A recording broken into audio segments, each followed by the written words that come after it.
Ok, muy buenas noches, good evening. Aquí estamos en esta gran conversación necia que promete mucho. Para que lo sepan, vamos a hablar en español, en English. Así que, bueno, para poder hacer la traducción con Kevin Martin de Candlebox. Así que ya lo tenemos por aquí presente. Ya lo vamos a invitar de inmediato porque ya lo tenemos por aquí. So, all right. All right. All right, Kevin, welcome. Hola, buenas tardes. Buenas tardes, buenas noches también. I'm still learning un poquito Spanish. Oh, muy bien, excelente. So, Kevin, how are you? I'm good, man. I'm alive and well, living in Los Angeles, enjoying the beautiful fall weather out here. It's nice. Oh, nice. Well, first of all, I want to thank you so much for joining us on this live Instagram with you. Of course, we'll try to explain for our Latin American audience whatever you say. Try to translate in Spanish. So, of course, we're really excited because you guys are performing in Mexico. Okay, let me just say to the audience who speaks Spanish. Kevin y Candlebox estarán presentándose en México muy próximamente en el Hell and Heaven Festival. That's the name, right, Kevin? Yeah, exactly. Yeah, that's right. So, Kevin, before we start, of course, I just want to introduce. My name is Carlos, as I told you, and we are four Venezuelan guys that are all over the world. I'm in Venezuela. There's Juan, who is in Mexico, Marcos, who is in Chile, and another Juan is in Italy, in Milano. So, and we're really happy. Nice. Yes, and they're all watching right now. So we're really happy to have you here. And obviously, everyone has been asking us about this live. So we are really excited about this. And so we just want to ask you first about the Mexico, the Mexico Day you're playing in Heaven and Hell Festival. I know that you previously performed in Mexico before. Oh, geez, it's been. I've only performed in Mexico once. That was back in like 1993, San Felipe, Mexico. Never Mexico City, and certainly not a festival of this magnitude. But yeah, looking forward to it. I mean, we only got asked to do this about a month ago, so I'm so happy that we're actually finally getting down to Mexico City and Mexico and Latin America to play some shows. We're looking forward to hopefully doing more next year in Central America and South America as well. Great. So, okay, let me translate for a little bit. Okay, Kevin dice que, bueno, que no se presentan en México desde hace muchos años, del año 93, y que, bueno, hace apenas un mes fue que se enteraron de este live que van a hacer en México, y que, bueno, el próximo año esperan ir en Suramérica, Centroamérica, más bien, así que, bueno. So, that's the question everybody was asking us, that if you are going to play in Latin America, because you have played Chile and Peru before, as I found out. So, Yeah. And everybody's asking, everybody from Argentina, Brazil, everybody wants to know if Candlebox is finally going to those places because, you know, Latin American fans are really excited to see you guys. Yeah, we're trying. I mean, we played Chile several times, Santiago, and we love it. We've done Peru, Lima, Peru once. But you know, fingers crossed we can get to Brazil and Argentina. We've been trying for years.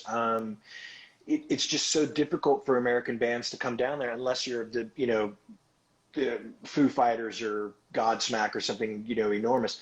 Candlebox is still, an independent artist that doesn't have major record label dollars behind it. So we've got to really watch our pennies when we travel overseas, whether it's, you know, Europe or like I'm going to Hawaii in January to play a couple shows in Hawaii, and that's, you know, something I have to be very, very careful of financially, what the expense is. But yeah, fingers crossed, we'll be in all those countries next year. And I mean, I know we have a ton of fans in Argentina. We have a ton of fans in Brazil. We have a ton of fans in Chile, Lima, Mexico, Venezuela, Ecuador, Panama.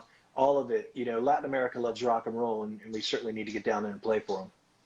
And we definitely love you guys. So, okay, let me translate a little bit. Ok, Sure. Kevin dice que, bueno, que ellos quieren ir a Sudamérica y a Latinoamérica, pero que, bueno, les ha costado porque, bueno, ellos no tienen quizás el dinero que tiene bandas como Foo Fighters, Godsmack, y, bueno, que están tratando de acomodar eso para poder asistir a Latinoamérica y, bueno, que ellos tienen que cuidar su dinero, obviamente. Próximamente se van a presentar en Hawái y esperan hacerlo también en Latinoamérica. Wow. So a lot of people is connected here. It says that we love Candlebox. We love you. Take care and enjoy. Come to Texas. Come to Boston. Everybody's asking, for you to perform all over the place. Yeah, they like us. They like us. That's a good thing. Yeah, of course, of course. Okay, so Kevin, in Mexico, you're gonna, share the stage with Soul Asylum and Filter. Those are two iconic bands also from the 90s. I mean, you guys are iconic from the 90s, and Soul Asylum and Filter as well. So, Yeah. what are your expectations from that show? Well, we've played with both bands before. We're great friends with Richard and the guys at Filter, and I'm very good friends with Dave Perner from Soul Asylum. So I'm certain that we'll have a lot to talk about at the shows. We were supposed to play a show previously this year in San Diego, or I'm sorry, Long Beach. They got canceled due to financial situation. With the promoter just wasn't prepared to cover the costs of what it takes to put on a show. So sadly, we didn't get to see the guys, but it'll be nice to catch up with them. It's the three bands are we're all kind of historically 90s rock bands. So hopefully it's the audience loves it as much as we do. I mean, Candlebox is going on 30 years of doing this, and I still pinch myself every single day that this is the life I get to lead. So I'm certain that the guys in Soul Asylum and Filter feel the same way, that we've been, I mean, gosh, Soul Asylum's been around, I think, going on 40 years. I mean, they've been around forever, but it's going to be fun. It's going to be great. I mean, it's an interesting lineup. Certainly Pantera is the same night that we're playing, so hopefully I can catch that, which would be awesome. But yeah, I mean, it's going to be a lot of fun. It's just new faces is what I think I'm really looking forward to. Yeah, of course, of course. Okay, I'm going to ask you about that, but let me translate a little bit. Okay, está muy emocionado Kevin de presentarse con Soul Asylum, con Filter, of course, por supuesto que con Dave Pirner de Soul Asylum y con Richard de Filter, y que está muy emocionado porque puede hablar con ellos, que él se supone que iba a tocar hace unos meses en Long Beach, California, pero que fue cancelado lamentablemente por el promotor, no pudo poder que se diera ese show, pero que bueno, está muy emocionado y que espera poder comunicarse con ellos. Okay, Kevin, we have a lot of questions from the people that is watching the show, of course, and from the guys who are part of the necios. Of course, necios is stubborn, of course. That's why we call ourselves. And so, okay, so let's check some of the questions. And this is something that we want to ask you. Do you consider that Candlebox started as part of the grunge era? I thought you always said in your shows that you're rock and roll, not so much grunge, but you consider, and I consider you a rock and roll band. But do you consider part of that movement? No, not at all. We Okay. never really fit that mold. It wasn't something that we don't down tune our guitars. We play in standard tuning. Most of our songs are blues based structure. So there's nothing that that we do that I would consider to be grunge in the sense of like the early Nirvana stuff, or maybe Bam Bam or Skin Yard, or some of the earlier bands that came out of Seattle that were really doing some kind of pretty impressive musical ventures. So we've always just kind of been a rock and roll band. I've never really felt that we fit that mold at all. But it's an interesting hashtag to use now. It draws a lot of attention to a post if you want to use it. But I don't, it's not something that I ever really felt that we were part of at all. No. Totally get it, totally get it. Ok, como decía Kevin, ellos no se consideran parte del movimiento grunge, ellos son más hacia el blues, y que hay muchas bandas que salieron que no eran precisamente grunge, como Skin Yard, que ellos se iban más por el lado del blues y del rock and roll y no tanto del grunge, que cuando salió Nirvana y todas estas bandas que fueron parte del movimiento grunge, pues ellos no encajaban en ese estilo, ellos nunca se consideraron ese estilo. Well, Kevin, obviously, there's a very important question. You just mentioned Pantera. Pantera is going to be back with, well, two original members because, well, obviously Dimebag and Vinny are no longer with us, unfortunately, which is really sad. But obviously, Zach Wilde and Charlie Benante are going to be Mm-hmm. part of that. So my question is, of course, what do you think of this reunion? And of course, Candlebox had been through a lot of lineup changes throughout the years, obviously. So, but people still like you because obviously you are the voice of Candlebox, and people tend to always see the singer. And in this case, Phil Anselmo is still part of Pantera, but still alive, of course. So, Yeah. so what's your opinion on that reunion, and of course your thing with Candlebox?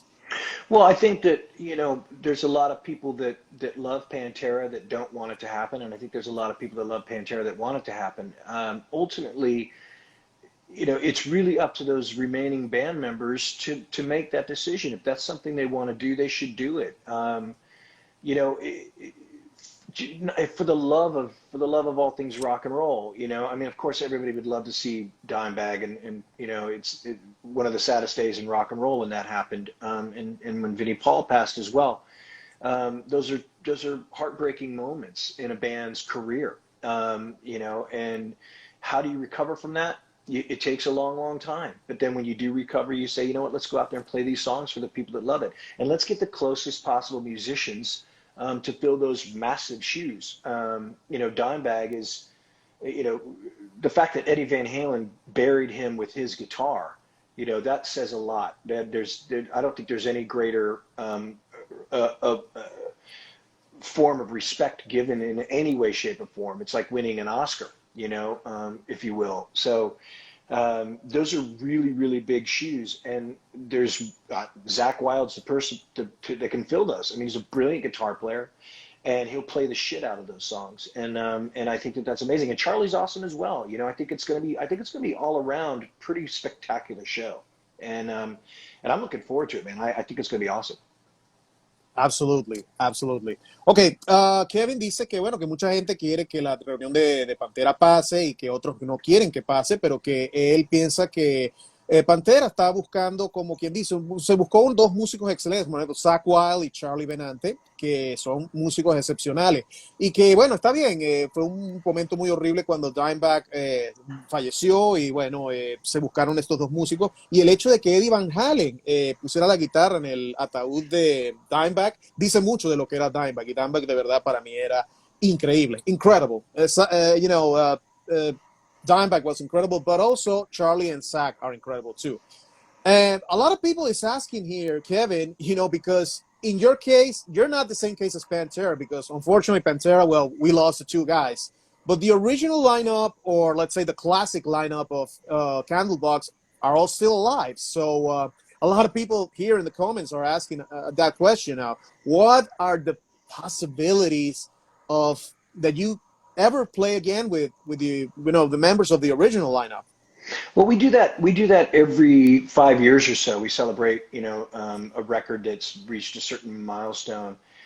It's difficult. Barty's an attorney. He's also he's up for a judgeship here in the United States to become a judge. That's a very, very big and important responsibility. And so for him to pack things up and go out on the road for 6 weeks, that's probably not going to happen. Same with Scott. Scott's got a child and a wife and a career that takes up a lot of his time.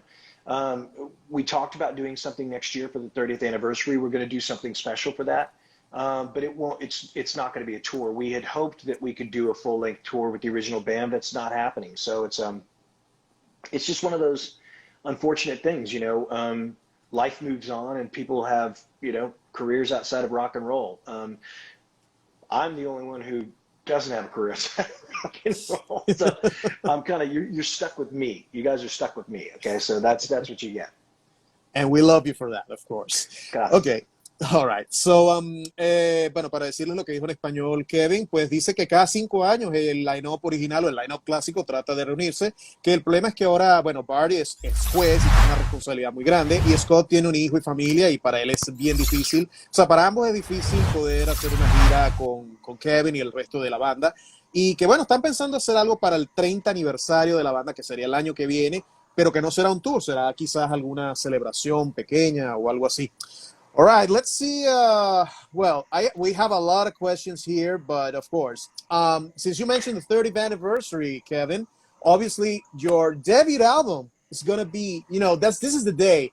I had it right here. It's May 1993. That's the day when your first album came out, and next year is gonna be 30. Do you believe 30 years have passed since that very first album, that was very successful. It was an iconic album for 1993, 94. I still remember when I saw you guys on, MTV, Headbangers Ball, all that.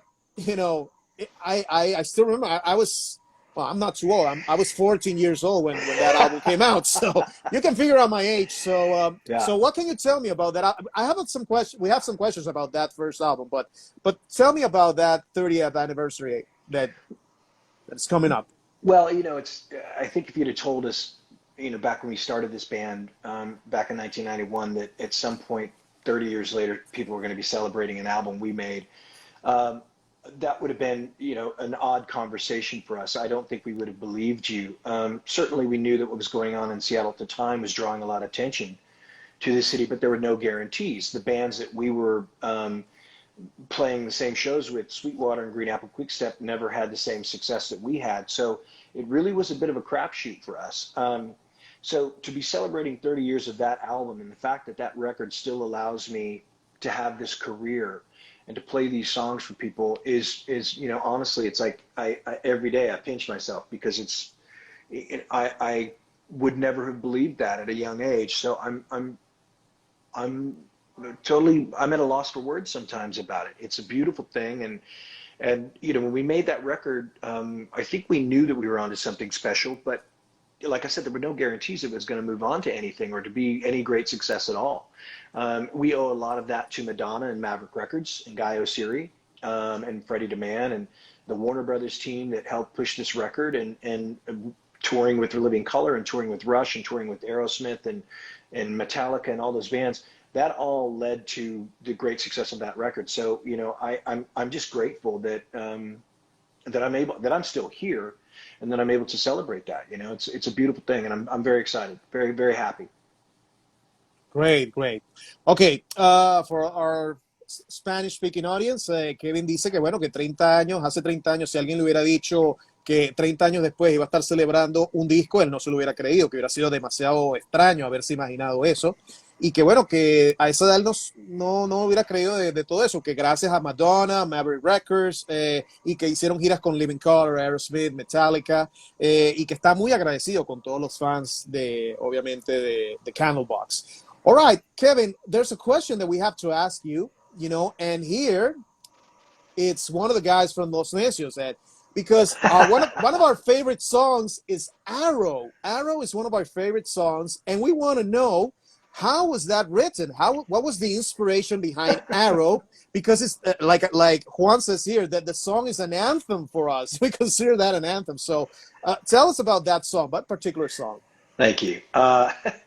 So that song was a pure accident. Pete had been working on that guitar riff at the beginning of the song. He was playing a little bit slower. And Scott, our drummer, who just is a magnificent player, he just kind of immediately went into attack mode on the song. He really liked it, and he was like, "Can we keep jamming on that?" And so it just kind of started to unfold in front of us. And then when the breakdown of the song happens, goes into that kind of dreamy part where it slows down, that reminded me of Aerosmith's song "Lickin' a Promise." So I used the term Arrow as the title of the song because I love Aerosmith, and Steven Tyler's one of my favorite singers of all time, and they're one of my favorite bands of all time. And so lyrically, I wanted to not really tell a story. I wanted something that was like a machine gun that just kind of bat, just kept hitting you, and it doesn't have really any great meaning other than the fact that there are a lot of people walking around that have no sense whatsoever. And so that's kind of, what the concept behind the song was. And I think it was written probably in about an hour. But I'll tell you, it was one of the hardest songs to record on that record. I had never sung anything that fast in my life, and I had never physically had to use my voice in such a strong way. So it was a challenge. The first night we took a shot at it, it didn't go so well. So we had to take that was in the studio, and we had to take a second shot at it the following day with a massive hangover. So it worked. That's awesome. That's awesome. Ok, bueno, para responder la pregunta en español, dice que la creación de Arrow fue accidental, que Pete estaba trabajando en el riff, en la guitarra, y que Scott también se unió y empezaron como a tocar y a empezar a formar la canción, y que el puente de la canción le recordó a Lick and a Promise, la canción de Aerosmith, y que el significado es que, bueno, que mucha gente quizás camina con cuestiones en la mente, y que él nunca había cantado algo tan rápido en su vida, algo así como tan heavy. Because that sounds almost like a heavy, it's a heavy song. It's a very heavy song musically, you know. Yep. And when I heard that song, I said, look, Candlebox is not a grunge band. This is a rock and roll band. Yeah. Because of course, a lot of people know Far Behind. That's like the single, you probably your biggest song ever. But of course, there's a lot of hidden gems, obviously. Yeah, of course. That's the one with the bills. Yeah, that one pays the bills. No, Candlebox is a rock and roll band. We do currently play it. It's one of our favorite songs to play live. It's such it's just such kind of like a just kick you in the teeth kind of track, and we love it very much. And the guys that I play with now destroy it live. They just fucking kill that song, and I really just enjoy playing it. It's a great one. Great. Bueno, él dice que es una de sus canciones favoritas para tocar y que él disfruta mucho tocarla en vivo, así que so it's going to be on the set in Mexico. So oh yeah, absolutely. All right. Yeah. Absolutely. Great. Well, we have lots of questions here, but let's here's a girl, Alejandra, is a good friend of mine. She says, who were your musical influences? Well, you mentioned Aerosmith, of course. And I was listening, to the Lucy album and the other album, and I see a lot of Black Sabbath influences there. Yeah. So I guess Black Sabbath is one of your biggest influences as well. Well, not mine per se. I do love Black Sabbath, but that was more so Pete. My musical influences are Otis Redding's my favorite singer of all time. The Clash is my favorite band. If I had to, be on a desert island, I would need one Clash record and one Otis Redding record. But I love everything. I mean, right now I'm listening to a lot of kind of female rock. I love what the women in rock are doing and women in pop are doing right now. There's some amazing country artists, female country artists right now that I'm really enjoying. Like the new Nikki Lane record that was done by Josh Homme is fantastic. So I'm inspired by a lot of stuff, man. And musical influence for me, when it comes to making records, I pull from everything that I love, and I try to put my twist on those inspirations in my own songs, and that's what I do. Excellent. Bueno, dice Kevin que sus más grandes influencias son obviamente su cantante favorito es Otis Redding, el gran Otis Redding, y que su banda favorita es The Clash, y que bueno, él escucha de todo, que escucha muchas mujeres, sobre todo que está escuchando muchas mujeres country, sobre todo una que fue producida por Josh Homme. Para los que no conozcan, Josh Homme es el cantante de Queens of the Stone Age y que produce artistas de country. So, but Kevin, do you listen to some, because there's girls that are trying to sing like stream metal. I don't know if you're a fan of stream metal, like girl stream metal, like, I don't know, Arch Enemy, those kind of bands. Not really? No, not particularly. I mean, I admire, what they're doing. I mean, Lizzie Hale is amazing. We played some shows with Hailstorm. I love her voice. Taylor Momsen's great. Ginger, there's a lot of great female artists out there. Lacuna Coil, I think she's a brilliant singer. It's not something I listen to. For me, I prefer the more what's the word? What I love about women that are making pop music right now is there's a sensitivity to it that men don't have.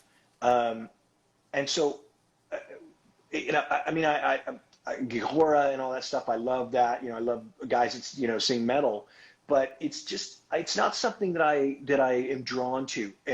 But like I said, I admire it, I appreciate it, and I love the fact that they're you know, women are certainly making a dent in the metal world and in the hardcore world, which is brilliant, you know. And then like in the punk rock world, you know, there's all sorts of great female artists that are, you know, Emil and the Sniffers. I mean, like, they're unbelievable, and she's a brilliant performer. So, you know, more power to them, man. I think that women right now are making more progress in rock and roll than most of the male bands, because guys in rock and roll are afraid to piss off their fans, where girls don't give a shit, and I love that. Of course. And there's a lot of girls actually clapping here for everything you're saying. So, okay, I love women. I love women as well. So, ok, en español, bueno, que dice Kevin que él le encantan muchas, lo que están haciendo más que todas las mujeres en el rock en general, tipo Lizzie Hale, Ginger, Lacuna Coil, y que ellas tienen una sensibilidad que los hombres no tienen y que eso las hace brillantes y que las mujeres no les importa un carajo. Eso sería en español. When you say women don't give a shit, in Spanish is las mujeres no les importa un carajo. Sí. All right. Yes. All right. So, Kevin, well, there's an important question that we have to ask you. Do you know any Latin American rock bands or maybe a Venezuelan band? Because, of course, we are based in Venezuela. Do you know any? Because I heard that apparently you have, I don't know, it was like a babysitter or a maid that was from Venezuela, and you got the chance to eat some of our food. I don't know if you're familiar with that. I like that story. That's funny. That's not true, but I like it. Oh, all right. No, I mean, I don't know. Is Sepultura from Brazilian. Mexico? Brazilian, no, yeah. Brazilian, yes. So that's, I mean, there's a lot of rock and roll that I've come across, but I couldn't say that I would know any of them off the top of my head. Mainly because I just, when it comes to metal, it's something that I just don't spend a lot of time with. You know, listen, I mean, I love rock and roll that comes from all over the world, but I don't know much about the music from other countries, and that's a bad. I should know more. I should actually spend more time learning about it, because I know there's great music out there, and I know that every single country in this world there's a rock band that I should be listening to, and you know what, I'll get back to you that when I come down there in Mexico. Maybe we'll do another interview, and I'll start naming off bands that I like. All right. Well, we're committed with that. Okay, dice que la historia de esa supuesta señora que trabajó con él de Venezuela no es cierto, que él no escucha mucho el metal, pero que sí le gustaría conocer más de diferentes bandas de Latinoamérica, así que bueno, debería, pues, y él nos dice que la próxima vez. Oh, yeah! Dermis Tattoo. Do you know Dermis Tattoo? No, but somebody put it up here. I'm going to have to check it out.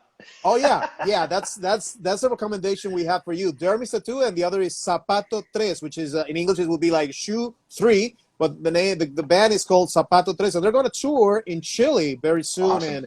and they're going to be in Miami as well. They're from Venezuela, all of them, but they're actually in the United States right now. They're one of the guys.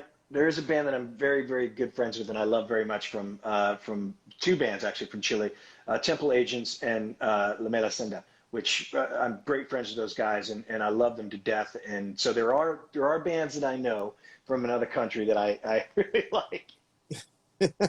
Well, that's great. Ok, él dice que conoce bandas de Chile, estas dos bandas de Chile que él nombró, así que bueno, muy, muy pendientes de eso, y de verdad que bueno, vamos a tratar de que Kevin escuche más metal or rock and roll from Venezuela, of course. We're going to try that you listen to those and that you listen to that. Okay. Yep. Send it to me. Yeah, of course. And well, another question we have here is, have you listened to any Mexican rock band, or do you know any Mexican rock band? I wouldn't know. I would have to like do some research, but no, I would have to say no, I don't. Yeah, well, in Mexico, you will probably have the chance to meet some of them. Yeah, so yeah. Yeah, of course. So I hope you have the chance to do that. Well, and there's somebody here asking, What's your favorite Mexican food spot in LA? Oof. There's a lot. That's a tough one. I mean, it's mostly the food trucks. Man, that's a tough one. I go to so many. Escuela is really, really good. That's on Beverly Boulevard here in Los Angeles. Casa Vega's like to go to in the Valley, which is great. El Coyote in Beverly is really in Los Angeles is great. I mean, I really, really like traditional Mexican food. So I don't go to any kind of the chain places. I find the street vendors or the food trucks and Rosita's, which is one of the food trucks that's up here on Mulholland where I live, is one of my favorites. And a lot of tongue, a lot of face cheese, stuff like that, pork, carnitas, stuff like that, which I love. It's making me very, very fat though. So I Oh, gotta stop eating them. well, all right, all right. Ok, Kevin dice que bueno, que primero que él sí le gusta la comida mexicana y que bueno, está hablando de unos sitios en Los Ángeles que son de comida mexicana, que son muy buenos, que a él le gustan y que le gusta pues varias cosas, carnitas, enchiladas y muchas otras cosas más. Y que bueno, él espera conocer más bandas mexicanas a lo que vaya a México y pueda presentarse en el Heaven Festival. That's the name.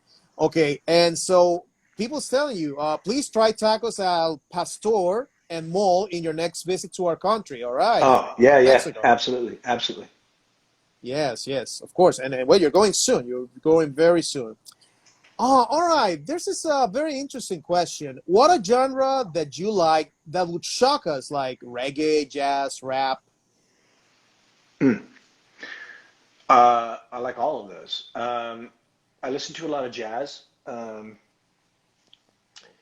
love yacht rock. I love Mm. Boz Scaggs. I love Roxy music. I love new wave music. Um, uh, Well, that's I'm pretty, mostly glitter rock, glam rock from the yeah, 70s as well. yeah. I mean, Hanoi Rocks is one of my favorites. Oh my God, I mean, yes. I love it all, man. I listen to all kinds of music. I mean, Tejano's something that I have yet to kind of, you know, allow myself to get wrapped around in. But I if it's something that catches my ear, if there's melody to it, I'll give it a listen. I mean, I really, really just enjoy music in general, whatever kind it is. Absolutely, absolutely. Bueno, Kevin decía que bueno, que él le gustan varias bandas y que bueno, él está, pues, le gusta mucho el jazz, el rap y todas esas bandas y que bueno, que él escucha mucha música y que bueno, él siempre está pendiente de todo lo que pueda salir por ahí. There's an interesting question over here. I'm trying to find it. It's about oh yeah, here it is. The first 5 seconds of Lucy, was that a mistake or meant to be? Because I love it. That was an accident. We were plugging in. We had a new pedal All right. that we were using, and when we went to plug it in, it somehow picked up radio signal from like an AM radio station or like a television show that was playing. And as a matter of fact, when the record was turned in, Warner Brothers had to do a what do you call it, a sample search to make sure that we weren't stealing something that they would have had to pay a royalty to. So, but it's purely by accident, and it's actually why the song was named Lucy, was because of that. Oh, nice, nice. Ok. Bueno, Lucy, el comienzo de Lucy dice que sí fue un error, que bueno, que el productor y las compañías de discos estaban tratando, porque trataban de hacer un sonido con un radio y de buscar un sample para no tener que pagar royalties o regalías por algún sonido que ellos tengan que usar en el disco y que no tengan que estar pagando eso, por supuesto. All right, Kevin. So, well, there's a tons of questions right here. I'm gonna have to pick some here. Okay, so what's your favorite song to play live outside of the first album that is not on the first album? Because obviously the first album is probably the most important album. But what's your favorite song to play live that is not on the first album? Right now, it's Nothing Left to Lose off of the new record, off of Wolves. Oh I yes. love playing that track. Um, it was inspired by Motorhead. I love Lemmy Kilmister, one of my favorite bands of all times, and I wanted a song that kind of felt like I was channeling him. So yeah, that's Nothing Left to Lose. And that's my favorite song right now. Wow, wow, Lemmy. Now that you mentioned Lemmy, that's one of my biggest regrets not to have seen Motorhead live. I had the Oh yeah. chance, yeah, I had the chance, and well, now Lemmy's no longer with us, and so that's why I'm trying to, to see the bands, especially the older bands that are almost going to, to retire, disappear, Bye-bye. hopefully. And I hope you guys have a lot of years left in you because I still want to see you guys live as well. I haven't been able to see you guys live, so I want to see you guys live at some point. Where are you located? Well, right now in Venezuela, but Okay, so we have to come I'm to Venezuela to play for you. yeah, but I'm going to Las Vegas in a few weeks, and I'm going to see the Who. Mm. We're I'm going to playing see Las Vegas next weekend, aren't we? A Oh, weekend from now, yeah. I'm not going to be able to catch it because I arrive in 2 weeks. But if All right. I arrive earlier, I will definitely have seen you guys. Well, next week here, I'll probably go to the States again, and I'll try to catch you one of your dates if you Yeah. tour next year in the States. Yeah. Right, great, great. Ok, Kevin, respondiendo a la pregunta que The Nothing Left to Lose es su canción favorita ahorita del último disco Wolves para tocar, pues dice que está inspirada en Lemmy Kilmister de Motorhead y que es una canción muy genial para tocar para él en vivo y es su favorita en este momento y que bueno, la semana que viene se van a presentar en Las Vegas. Lamentablemente no voy a poder estar porque yo llego a Las Vegas en 2 semanas, así que bueno, y yo voy a ver a The Who y bueno, no podré ver a Candlebox por lo menos no ahora.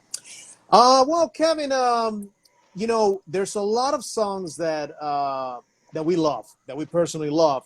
But there's one that I really, really love, and it's not a Candlebox song, but it's a song that you're involved with. It's a song that you recorded for your project called the High Watts. It's a song called Telepathic Rock and Roll. I really love that song. So can Thank you. you tell me a little bit about that song in particular? Well, it's really kind of the concept of that song is really what your favorite artists do to you. It's if you believe in telepathy or ESP or anything like that.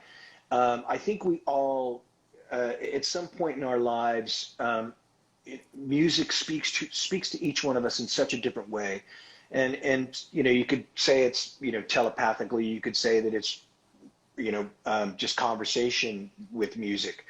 But I find that I get inspired when I work as a musician by so many things, and sometimes it feels as though David Bowie is talking to me when I'm working on a song, or Otis Redding is saying something to me, or Joe Strummer, or any of those great artists that I admire so much.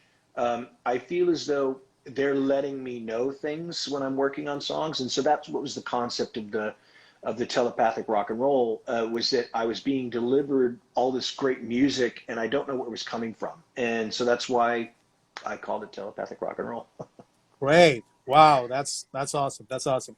Bueno, le estaba preguntando a Kevin que a mí me gustó mucho una canción de High Watts, el proyecto paralelo que él tuvo durante la separación de Candlebox, que se llama Telepathic Rock and Roll. Y él dice que, bueno, que Telepathic Rock and Roll es una canción que es cuando el concepto es que, bueno, que los artistas y que si ustedes creen en la telepatía, pues la música nos habla y que él siente que artistas que ya no están como Otis Redding, Joe Strummer, que ya, bueno, lamentablemente fallecieron, le habla a través de la música a Kevin Martin from Candlebox. Okay, well, here's an obvious question, obviously, because everybody wants to know. When you wrote Far Behind, which is obviously the song that paid the bills, of course, do you think that would put you into the mainstream? I think we knew we had something special. I mean, it was inspired by Andy Wood. It was written for Andy. Oh, yeah, right. And yeah, so I mean, I met Andy when I was 16 years old, and he changed my life as a young man, and I was so drawn to him as an artist that I felt it was my responsibility to let him know what he meant to me. So I think we knew we had something special. Did we know that it was going to be the song that 30 years later was still going to be the one that everybody loved? I don't think so. But we had people around us who told us that song's going to be a smash. So, you never know.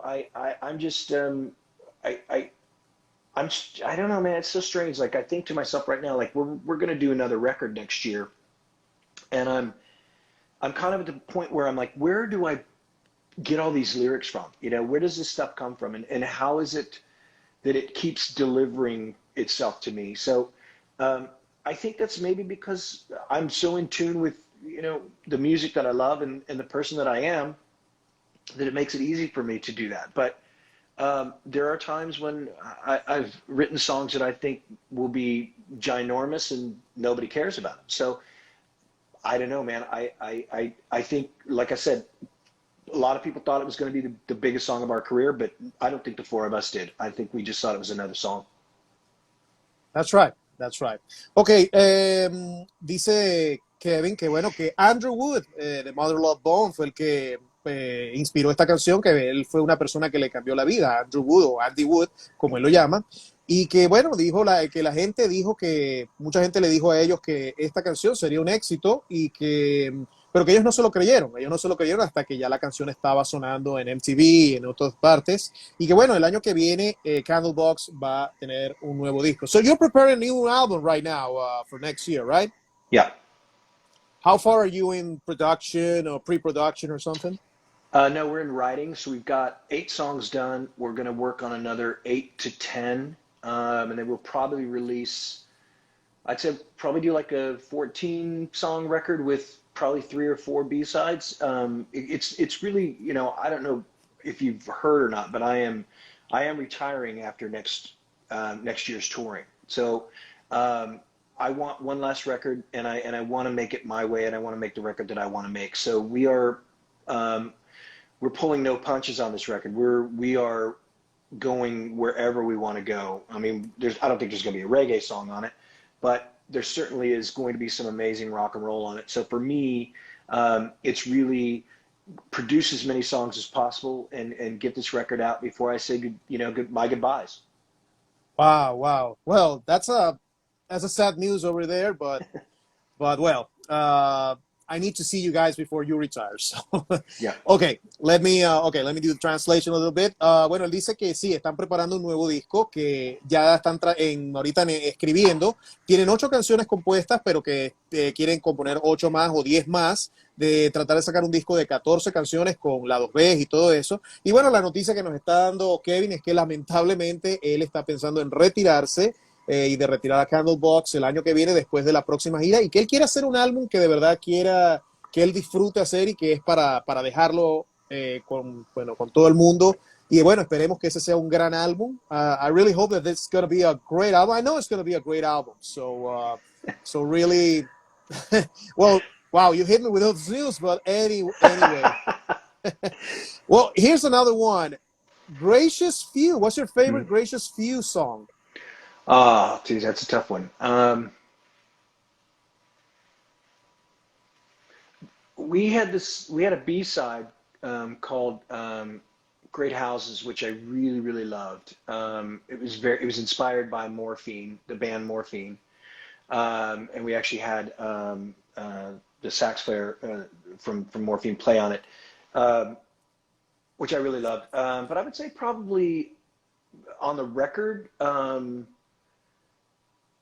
Sing. I think Sing's just it's got everything in it that I love about music, and it's got that big outro and great drums and beautiful melody and but that's a tough one. I mean, Tread a Scene was a really cool song. I mean, we did a swashbuckler song. I mean, we're like pirates or some shit. So there's a lot to choose from on that one. Sí, bueno, para él es difícil escoger una canción de Gracious Few, pero bueno, él dice que haber usado un saxofonista en el disco pues fue algo impresionante y que ellos se sentían como piratas a la hora de hacer este disco, así que bueno, de verdad que para él es bien difícil escoger una canción porque es un disco que de verdad le encantó y de verdad es bastante fuerte. Oh, well, people is asking, where are you going to Chile? Chile wants to see you again. We're coming down to we are coming to South America next year. Okay. It's just whether we can get to Rio. and Sao Paulo and Buenos Aires and, you know, Uruguay. And I mean, we'd really like to do all of them. We were hoping that we were going to get added to the Lollapalooza shows next year because we've done Lollapalooza Chile, but it didn't happen. But we're working on it. You know, like I said earlier, it's just so financially, you know, difficult for us to travel down there because we don't have a major label behind us, and it's, you know, it all rests on my shoulders financially. Yeah, of course. Yeah, something to think about. Ok, Kevin dice para los fans de Latinoamérica, sí, él quiere ir otra vez a Chile y que están pensando hacerlo el año que viene, Brasil, Sao Paulo, pero que bueno, que lamentablemente ellos no tienen una compañía de discos grande que los esté apoyando y que obviamente todo cae en la responsabilidad de él, que financieramente hablando, económicamente hablando, y no es fácil, obviamente no es fácil poder hacer una gira por Sudamérica, pero de que quieren, quieren. Así que todos los fans de Latinoamérica que nos están viendo, obviamente sí quiere hacer eso. Bueno, so well, Kevin, we have a lot of questions. We're going to pick just a couple ones because obviously we don't have too much time. So anyway, have you ever tried the Venezuelan arepas? Have you tried those? I don't know what that is. You don't know? Well, that's a typical food. It's like a corn cake. Oh, yeah. And you can put cheese on it. But of course, you have never been in Venezuela, but No. of course, but you know, in the United States, there's a lot of people originally from Venezuela, especially in LA. In LA, it's a lot of people from Venezuela. I don't know. Maybe you should try, even if you can't go to Venezuela, you can try to go into a restaurant in the United States that has a Venezuelan typical food and try arepas and see. I'm happy to do it. I'm happy to. Yeah, I hope you like them because I love. Actually, I had breakfast this morning with arepa, so maybe it's gonna be great for you. All right. Well, here's another question. Let's see. I think oh no, here it is. After playing Jimmy Fallon, are you making cantaloupe drinks? Jimmy Fallon. Did we play Jimmy Fallon? Did you? I don't think so. Well, says Fallon. I've never played Fallon. Wow. Cantaloupe drinks. Well, I do make cantaloupe drinks. Oh, Fallon, Nevada. Oh, Fallon, Nevada. All right. Okay, so my mistake. No, Fallon, Nevada is a small town. We did their cantaloupe festival a couple weeks ago, and they made us some cantaloupe daiquiris, and they were unbelievable. They were really, really good. I had 4 of them. So I haven't made one since I've been in Fallon, Nevada, but I'll get back to it. All right. Let's see. Here's another one. I find this very interesting. When was the key moment you knew you were meant to create music for a living? I don't know if I knew I was supposed to do it for a living, but I think when I was 12 years old, when I started playing drums, I had transitioned from the French horn and school band, and I started playing drums, and it just came to me naturally, and music just kind of opened itself up to me at that moment, and I was like, this is what I want to do forever. I didn't care if I made money doing it. I just loved it so much, and that's, you know, that's the beauty of music. That's what it gives you. It gives you that freedom to just express yourself in every single way possible. And I realized I could never, in all the jobs that I had, I didn't want to work for anybody else. I wanted to work for myself, and I knew that if I wanted to do music, I had to dedicate myself to it 100%, and that's what I did, you know, when I was 16 years old. Wow, that's great. That's awesome. All right, okay, para los Spanish-speaking people, él empezó a los 12 años a tocar trompeta y después pasó a batería.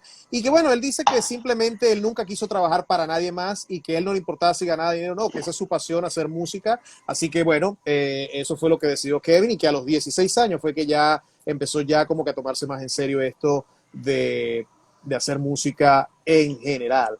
All right, let's see. Well, we're going to do one more question, and then we finish with what we call the stubborn questions, okay? Which is something fun we do in every interview we do. All right. So here's another one. Any tour plans for Europe? Again, fingers crossed. I mean, that's another one. We've had we've gone over twice in the past 5 years, and we've loved it. But again, it's just financially, it just kind of kills you. So fingers crossed we can get to Europe as well next year. I mean, we're trying to do worldwide tour to celebrate 30 years of that debut album. And that's, we're trying. Absolutely, absolutely. Oh, well, here's another question. On the last record, Wolves, you offered the fans an opportunity to support the making of the record. Will you be doing the same for the final Candlebox record? No, we're going to fund it ourselves entirely. Ok, ok. Bueno, aquí preguntaban que si iban a pedir ayuda financiera a los fans para este disco que se viene el año que viene, y Kevin dice que no, que él lo hizo por el disco anterior, pero que con este no lo va a hacer. Y bueno, planes para Europa, pues sí los hay, está esperando, crucemos los dedos para que puedan hacer una gira mundial y puedan de verdad poder presentarse en todos lados. Okay, Kevin, so we have arrived to the final part of the interview, which is the stubborn questions. We call it the stubborn questions. In Spanish, it's called the preguntas necias, but it's called the stubborn questions in English. Well, I'm going to give you two options, and you can pick one. Of course, you have to pick one, and if you want to tell me why you pick that one, you can do it. And if you don't want to tell me why, you just say it. There's some difficult ones. I have 5, and there's some difficult ones. So let's see if you can do it. All right? Okay. Okay, the first one. Playing live or recording in the studio? Playing live. Playing live. Okay, primera pregunta necia es tocar en vivo, grabar en el estudio, y él dice tocar en vivo, de las preguntas necias. Well, second one, of course, you don't know what arepas are, but of course, because the second was arepas or tacos, but obviously you know what tacos are, but you don't know arepas. So I guess you're going to say tacos, of course. I love tacos too, so okay. Well, here's a very hard one. I don't know, but let's see. Grunge or metal?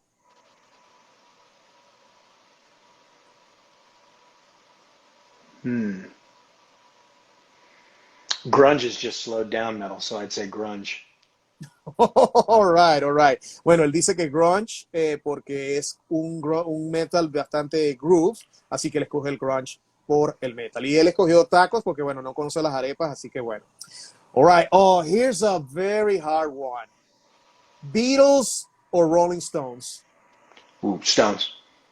Stones, okay. Yeah. Nice. That's a good one. And I think this is the hardest one for you, but I'm going to do it. The high watts or the gracious few? The high watts. The high watts, all right. You care to explain why? The gracious few was a labor of love, man. It was, I mean, I love those guys so much, and I'm such good friends with them. But the beauty of the high watts was, I had been forced into a place in my life musically by leaving Maverick Records where I had to be creative and I had to do something on my own, and I had to prove to myself that I could do it on my own without Peter, Barty, and Scott. And I did that. I made a record that I'm very proud of, and I always felt, should have been like the second Candlebox record. But, I don't want to discount my love for Chad, Patrick and Chad with the Gracious Few, and of course, Memphis, who was our guitar player, because that's a really brilliant record, and we had a lot of fun making that album. But the High Watts was a transition for me from singer to songwriter. Nice. Bueno, él dice que los high watts porque es algo bien especial para él, porque fue su transición de cantante a compositor, y que de verdad pero que claro, él por supuesto que aprecia mucho a los miembros de Gracious Few, y que High Watts fue un proyecto para él, más que todo para demostrar que podía hacer cosas sin los miembros originales de Candlebox, así que él escoge High Watts es por eso. Before we leave, there's a question right here that somebody's asking you, which is, I thought it's very interesting. Since you're going to play in Vegas next week, would you consider doing a Vegas residency? Oh, absolutely. If we were ever given the option, sure. I mean, it's those are so easy to do, and a real pleasure. Yeah, I mean, if somebody offered it to us, we'd jump at the opportunity, sure. Great, great, great. Bueno, él dice que sí, que él sí haría una residencia en Las Vegas porque Somebody's este, asking who that is. That's Keith Richards. oh, Keith Richards, yeah, of Yeah. course, the king. Yeah. Jim Marshall took that photo and gave it to me. Oh, yes, of course. Bueno, el que está ahí es, por supuesto, Keith Richards de los Rolling Stones y que, bueno, que él dice que sí, que él consideraría, por supuesto, hacer una residencia en Las Vegas porque obviamente es algo bastante fácil de hacer, no se tienen que mover a otras ciudades, sino que se quedarían en el mismo sitio, así que, bueno, es obvio que sería muy importante. Well, Kevin, thank you so much for joining us in this incredible interview. I really appreciate. We're really happy to have you here, and we hope to have you next year because you know we usually do this what we call strawberry analysis, but in your case, if you are part of that show, because July 20th, 2023, that's the date that Candlebox first album will be 30 years old, and we would like to do an analysis, or let's say we'll have to have you here back, but to talk just about and celebrate the first album. That would be awesome. It'd be great. So we'll contact you next year around July or whenever you have the time to celebrate that first album, and we'll just talk about that first album. Is that cool? Yeah, man. All right. Bueno, le estoy invitando a Kevin de que haga probablemente vuelve a poner un análisis necio del disco debut de Candlebox, así que pendientes el año que viene, el 20 de julio de 2023, esa es la fecha que cumple 30 años el disco debut de Candlebox. Well, Kevin, thank you so much, and thank you to all the people that saw us in this live. It's going to see us, on YouTube, because this live will go to YouTube later on a few days. Awesome. So thank you so much, and we hope to have you again. My pleasure. Thanks, guys. Thanks, everybody. Thank We'll you. see you soon. See you soon. Bye-bye. Bye. Thank you.